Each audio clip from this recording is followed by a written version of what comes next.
નમસ્કાર. આજે આપણે એક એવા ગુજરાતી ગીતની વાત કરવાના છીએ જે ખૂબ જ લોકપ્રિય છે. એવું ગીત જે શરૂ તો પ્રેમની સુંદરતાથી થાય છે, પણ પછી બરબાદીના ઊંડાણમાં જઈને પૂરું થાય છે. ચાલો, આ ગીત પાછળ જે એકદમ દમદાર ભાવનાત્મક વાર્તા છુપાયેલી છે ને, એને સમજવાનો પ્રયત્ન કરીએ. તો ગીતની શરૂઆત જ એક ખૂબ જ સુંદર અને નિર્મળ વચનથી થાય છે.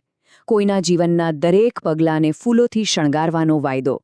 હવે જુઓ, આ ખાલી એક કવિતાની લાઈન નથી, પણ આ તો સંપૂર્ણ સમર્પણની ભાવના છે. એવી ભાવના જ્યાં કોઈકનું આખું અસ્તિત્વ જ બીજાની ખુશી માટે હોય. પણ પછી આ ગીત અહીંયા જ એક બહુ મોટો સવાલ ઊભો કરે છે કે ભાઈ, જ્યારે ફૂલોથી શણગારેલો રસ્તો જ બરબાદી તરફ દોરી જાય ત્યારે શું થાય? આ જ તો સંઘર્ષ છે જે આ ગીતનો પાયો છે. અને એનાથી જ આપણને જાણવાની ઉત્સુકતા થાય છે કે આટલા સુંદર વચનનો અંત આટલો ખરાબ કેવી રીતે થયો હશે. તો આ દુઃખદ અંતને સમજવા માટે આપણે વાર્તાની શરૂઆતથી શરૂઆત કરવી પડશે. એવા તબક્કાથી જેને આપણે વચનોનો બગીચો કહી શકીએ. એક એવી જગ્યા જ્યાં અતૂટ પ્રેમ અને સમર્પણની સુગંધ હતી.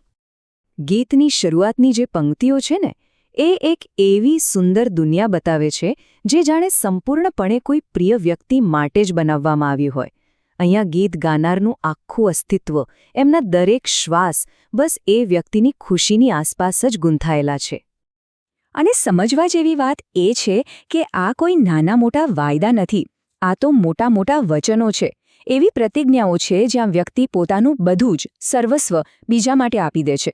મતલબ કે આ સંબંધનો પાયો જ આવા અતૂટ અને ભવ્ય વચનો પર ટકેલો હતો. પણ એ સુંદર વચનોનો બગીચો હંમેશા માટે ટકતો નથી.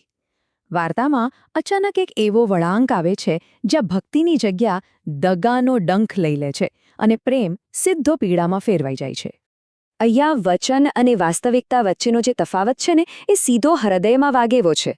જ્યાં પગલે પગલે ફૂલવાડી હોવી જોઈતી હતી, ત્યાં હવે દગો અને બદનામીના કાંટા વાગ્યા છે.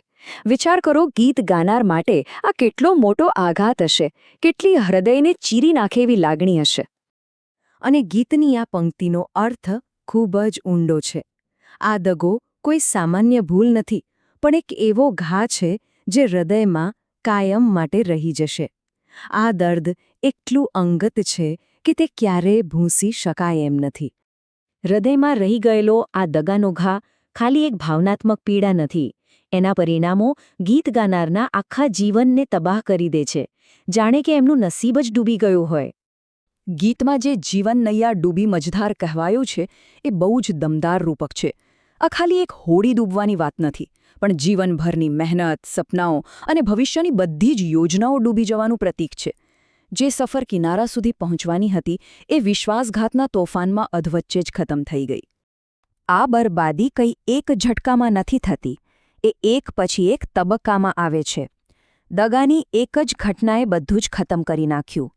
પહેલાં તો પ્રેમ અને ભવિષ્યના સપનાઓ તૂટ્યા, પછી સંબંધનો જે પાયો હતો એ વિશ્વાસ ખોવાઈ ગયો, અને છેલ્લે સપના અને વિશ્વાસ વગર જીવન જ દિશાહીન બની ગયું.